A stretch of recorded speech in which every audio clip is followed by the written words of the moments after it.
Hello, bonjour. Aujourd'hui, on va parler du rappeur Ice Cube. Si vous ne savez pas qui est Ice Cube, c'est un rappeur qui était très célèbre dans les années 90, début 2000.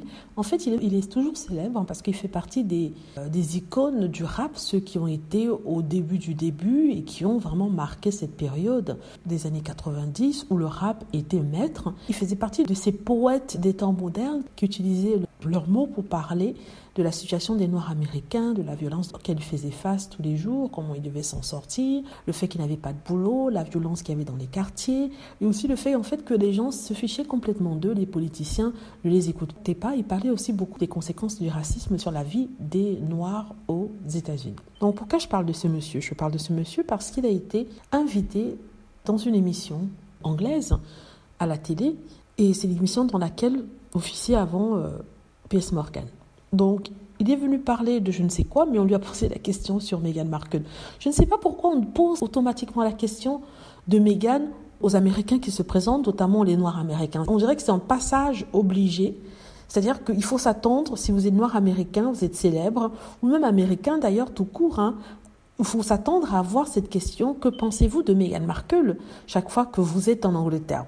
Donc, lui a posé la question. Ce qu'il a dit, en fait, c'est que lui, Harry et Meghan auraient dû rester dans la famille royale parce que c'est dans la famille royale qu'on change les choses. C'est en étant à l'intérieur qu'on change les choses et que c'est dommage. Ils auraient dû rester un peu plus longtemps et ils auraient pu changer les choses. Alors, ce monsieur-là, je dis qu'il ignore comment ça se passe, en fait, lorsqu'une famille ne vous aime pas. Vous aurez beau essayer de faire quelque chose, ça ne changera pas. Pour que ça change, il faut des efforts des deux côtés.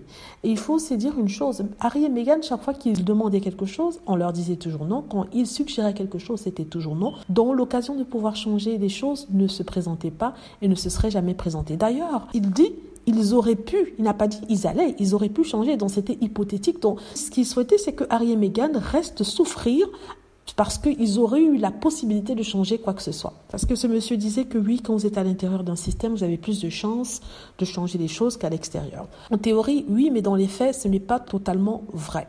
Je vais par exemple prendre ce monsieur, je vous ai expliqué ce qu'il faisait dans la vie, comment ses chansons impactaient la vie des Noirs américains parce qu'il parlait de leurs problèmes. Et je me suis demandé, il est né aux États-Unis, il y vit, sa famille y vit depuis des générations. Est-ce qu'ils ont réussi à changer quelque chose au niveau des Noirs ? Je m'explique. Tous les jours, il y a des violences policières contre les Noirs. Les Noirs sont tués par la police. Il y a vraiment des rapports de force entre ceux-ci et la police. Quand je dis ceux-ci, je parle des Afro-Américains, toute personne noire de couleur aux États-Unis. Est-ce que ces différents discours, ces manifestations ont changé les choses ? Non. On tuait les Noirs dans les années 90, on les tue toujours aujourd'hui. Vous voyez ? Donc, ce qu'il me raconte il faut être à l'intérieur du système pour changer les systèmes, pas forcément. Et c'est vrai, j'ai demandé, est-ce que vous vous battez depuis contre le racisme ? Pourtant, le racisme existe et ça fleurit. Est-ce que les choses ont changé ?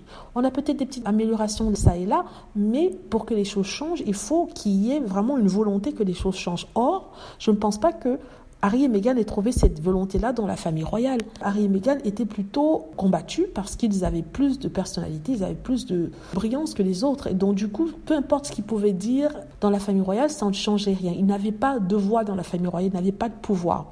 Donc, c'est ce que ce monsieur ne comprend pas. Alors, il a aussi dit quelque chose au sujet de Straight Outta Compton. Straight Outta Compton, c'était une référence qu'avait faite le Daily Mail en parlant de Meghan Markle.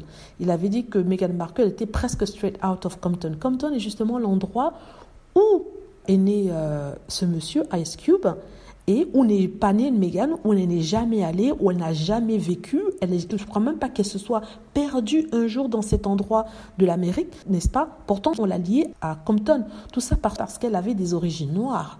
Vous voyez ? Et ce monsieur dit que non, c'est une blague de mauvais goût, ce n'était pas du racisme. Si ça avait été une blague de mauvais goût, pourquoi ils n'ont pas fait la même blague, par exemple, à Kevin Costner ? Parce que Kevin Costner vient de Compton. On croit qu'il n'y a que les Noirs qui viennent de Compton. Non, il y a aussi certains Blancs qui viennent de Compton. Je rappelle que Compton, c'est un endroit qui était réputé pour être très dangereux, où les gangs avaient pris refuge et vraiment, c'était la zone, quoi.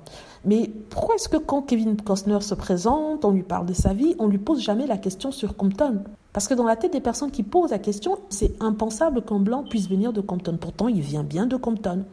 Donc, alors, je ne sais pas s'il y a un Compton pour les Blancs et Compton pour les Noirs, parce que c'est tout à fait possible. L'Amérique est très ségrégée à ce niveau-là, au niveau des quartiers. Donc, ce monsieur qui dit que non, ça n'a rien à voir avec la peau de Meghan, pourquoi faire la référence à Compton? Alors, ils auraient pu faire la référence avec, je ne sais pas, quel autre trou des États-Unis, mais qui n'a rien à voir avec Compton. Mais pour jouer dans l'imaginaire des Anglais, ils ont pris Compton, parce que la plupart des gens connaissent Compton, en tout cas ceux qui ont écouté le rap des années 90, 80, 90 et tout ça, ils ont une idée de ce que Compton peut être. Et si ce n'est pas le cas, le Daily Mail s'est amusé à expliquer au grand nombre ce qu'était Compton, pour dire que voilà, oh mon Dieu, Meghan Markle, la nouvelle princesse, est presque de Compton. Elle n'est pas de Compton, mais elle est presque de Compton. Pourtant, c'est une personne qui n'a jamais mis les pieds dans cet endroit-là. Elle n'est même pas née là, elle est née à 100 lieues de là, mais on la ramène à Compton.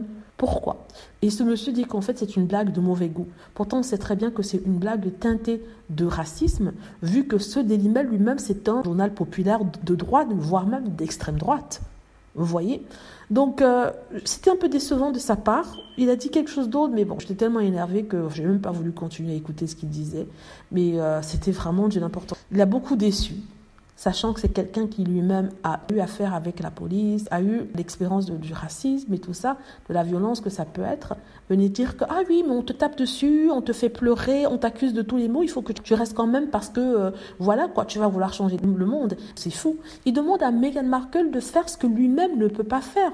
Pourquoi lui n'est pas resté dans le ghetto? Parce qu'aussitôt qu'il a eu son argent grâce au rap, il est sorti.